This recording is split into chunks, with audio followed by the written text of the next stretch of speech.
పెంచలన్నకి జోహార్లు comrade పెంచలన్నకి పోరాడు గంజాయి ముక్కను వెంటనే జోహార్లు కామ్రేడ్ పెంచలన్నకి జోహార్లు కామ్రేడ్ పెంచలన్నకి పోరాడతాం డ్రగ్స్ మాఫియాకు వ్యతిరేకంగా శిక్షించాలి పెంచిన సభ్యుల గంజాయి ముక్కను వెంటనే శిక్షించాలి.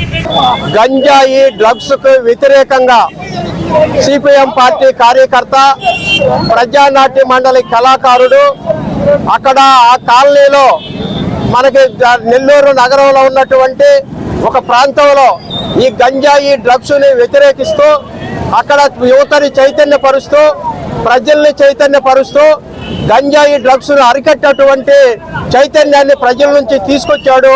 అది సహించలేనటువంటి గంజాయి మోహలు శుక్రవారం 28వ తేదీన పెంచలైన హత్య చేయడం జరిగింది. ఇది చాలా దారుణమైనటువంటి విషయం. దీని తీవ్రంగా వామపక్ష పార్టీలు ప్రజా సంఘాల తరఫున ఈరోజు తీవ్రంగా ఖండిస్తా ఉన్నాం.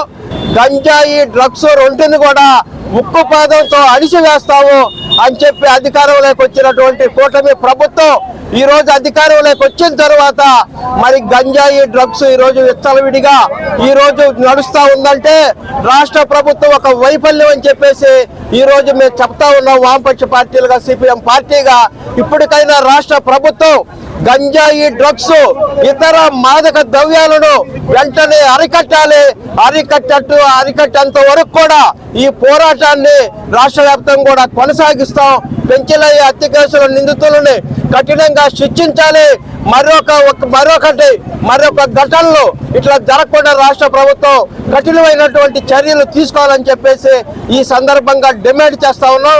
మన కామ్రేడ్ పెంచలేని హత్య చేయడం జరిగింది. దానికి గంజాయి ముఖ్య కారణం. గంజాయి మత్తు పదార్థాలు వాటికి సంబంధించి అవి ఏవైతే వాళ్ళు తీవ్రంగా ఖండిస్తామని చెప్పేసి అన్నారో ఆ ప్రభుత్వం ఇప్పుడు ఎక్కడికి పోయింది? ఆ హత్య జరిగింది కదా, దానికి స్పందించరే, ఎవరు ఎక్కడికి పోయారు? ఇప్పుడు దానికి సంబంధించి ఎస్ఎఫ్ఐ కూడా గట్టి మద్దతు ఇస్తుంది. దీన్ని తీవ్రంగా ఖండిస్తామని చెప్పేసి ఎంత దూరమైనా వెళ్తామని చెప్పేసి చెప్తా ఉన్నాము. ఈ ఎస్ఎఫ్ఐ నుంచి కూడా సిపిఎం పార్టీ కామ్రేడ్ పెంచలయ్యకి ఖచ్చితంగా హత్య సంబంధించి ఎవరైతే హత్య చేశారో వాళ్ళు ఇప్పుడు ఎంతో ఫ్రీడంగా బయట తిరగడం జరుగుతుంది. వాళ్ళని ఖచ్చితంగా అరెస్ట్ చేయాలి, వాళ్ళకి తగిన శిక్ష వేయాలి అని చెప్పేసి మేము మద్దతు ఇస్తా ఉన్నాము.